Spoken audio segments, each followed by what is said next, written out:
Kaya is permitted to make an opening statement. Mr. Chair, magandang umaga po sa inyo lahat. Ako po si Pacifico Diskaya, owner po ng St. Gerard Construction. Gusto ko lang, ang opening statement ko lang po ay gusto ko lang pong linawin base po doon sa sworn statement ko po sa Senate po. Kasi marami pong tumatawag sa akin na kung ako po ba daw ay may direktang transaction kay Saldico at saka kay Speaker. Gusto ko pong linawin sa kanila na wala po akong direktang transaction. Hindi po ako nagkaroon ng anumang klaseng transaction sa kanila. Lahat lang po ng mga sinabi ko po para makumpleto po ang aking sworn statement ay kaya nabanggit po ang mga pangalan na yon dahil yun po ang madalas na sinasabi ng mga kausap ko po ng politiko. Na binabanggit nila na kailangan ibigay mo na kaagad yung obligasyon kasi pinakukuha na ni Saldico at saka ni Speaker. Ganun po lagi ang madalas nilang sinasabi. Or, yung ibang salita, para malinis pakinggan, pinakukuha na ng taas yung ganito. So, marami pong pagkakataon sa mga nabanggit ko na madalas po nilang gamitin po ang pangalan po ni Saldico at saka ni Speaker. Kaya nga po, ako po ay gusto ko iparting din kay Speaker po at saka kay Saldico na baka po nagagamit lang po ng mga politikong ito ang inyo pong pangalan. Kumbaga, para makakuha o ano pong maklaseng bagay. Pero wala po akong direct na unawa or capacity na masabi na talagang kay Speaker po napupunta yon o kay Saldico. Kundi yun lang po ang mga binabanggit ng mga politikong nakakausap ko. Para daw po kay Saldico at Speaker. Kaya sa akin po, mas mabuti po na naiparting ko po kay Speaker at saka kay Saldico na wala po akong direktang transaction sa inyo. Ito po ang mga naririnig ko lang po na mga salita mula po sa mga politiko na namumuwersa at namimilit na minamadali na po yung obligasyon dahil dadalhin daw po sa inyo. Yun po ang reason. Pero transaction sa kanila, wala po. Yo, what's up mga tropa peeps? Nako, etong si Curly Diskaya ay mapanganib na maging makontempt. Dahil po sa kanyang pagdawit dito kay House Speaker Martin Romualdez at kay Saldico nang walang katibayan, walang ebidensya. At sabi niya, narinig lang daw niya sa mga politiko na nakakainuman niya o nakakasama niya na kapag daw mga lasing na, si Speaker na daw po ang binabanggit. So ngayon po, nasa Kongreso si Curly at itong si Curly nga, merong kagad disclaimer. At sinabi nga niya, hindi daw po siya direkta na nakipagtransaksyon kay House Speaker Martin Romualdez at kay Saldico, which is, alam niyo po, ito yung delikado sa ginagawa nitong mga resource person na to kuno. Magpapangalan tapos kapag nasukol, babawi. Samantalang kahapon, grabe na po ang mga natanggap na pangbabash kay House Speaker Martin Romualdez at kay Saldico. Actually, kay Saldico, wala akong pakialam kung ano ang kanyang kinalaman sa flood control project, kung ano ang kanyang kinalaman sa issue ng korupsyon. Pero dito kay Speaker Martin Romualdez, ito yung aking kinakabahala. Kasi nga po, ang nakikita nating naratibo ngayon po ay parang gusto po talaga ng mga pro-Duterte senators or even congressman na mga pro-Duterte, gusto po talaga nilang masira ang pangalan ni House Speaker Martin Romualdez. So kapag nasira si House Speaker Martin Romualdez at makudeta siya sa Kongreso, ano nang kasunod? Mapapalitan si House Speaker Martin Romualdez ng ibang kongresista. So congressman pa rin naman siya pero hindi na siya House Speaker. Ngayon po, ito po ang siste.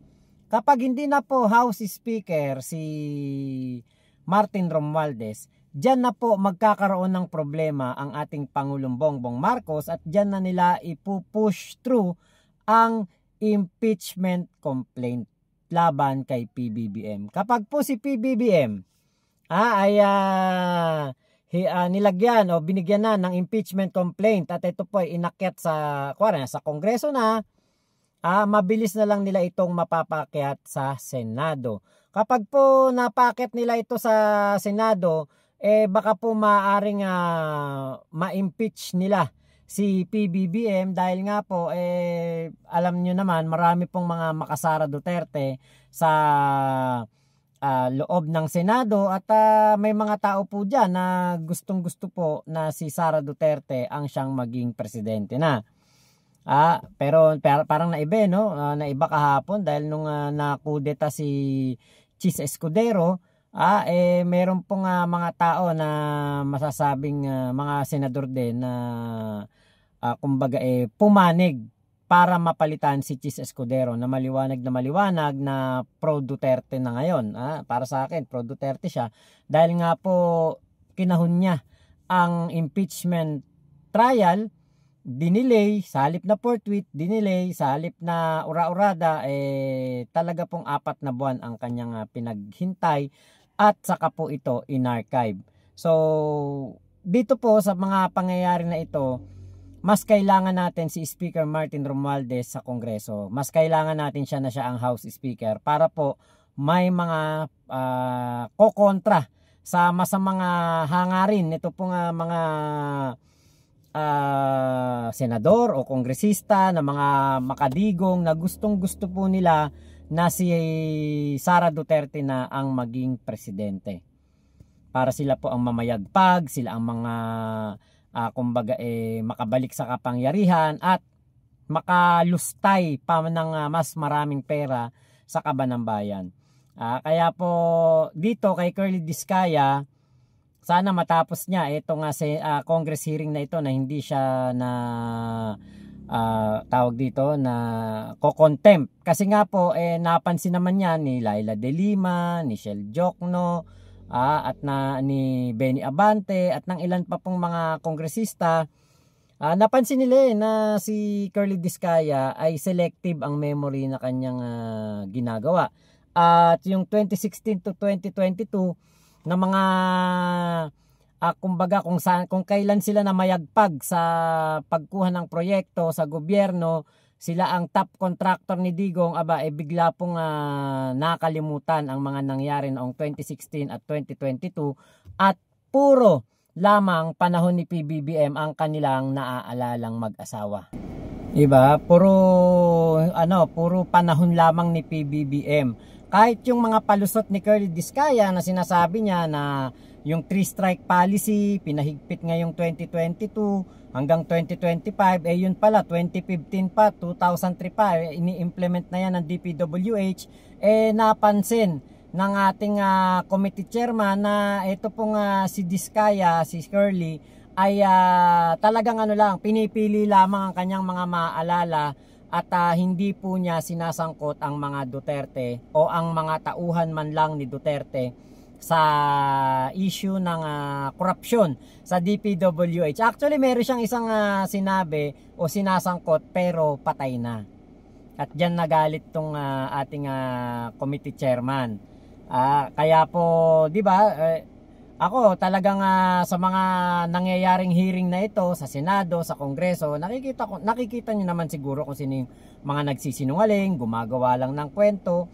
At yung kumbaga parang nagpapagamit sa naratibo ng mga pro Duterte para po maidiin si Speaker Martin Romualdez, sirain sa taong bayan para makudeta ito at mapalitan sa speakership.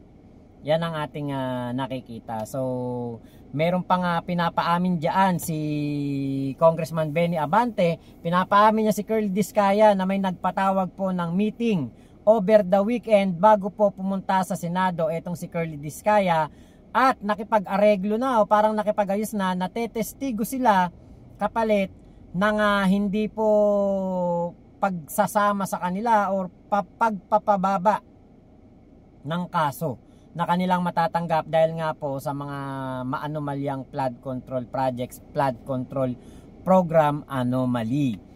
So yun lamang po, abangan natin kung ano pa mga update dito.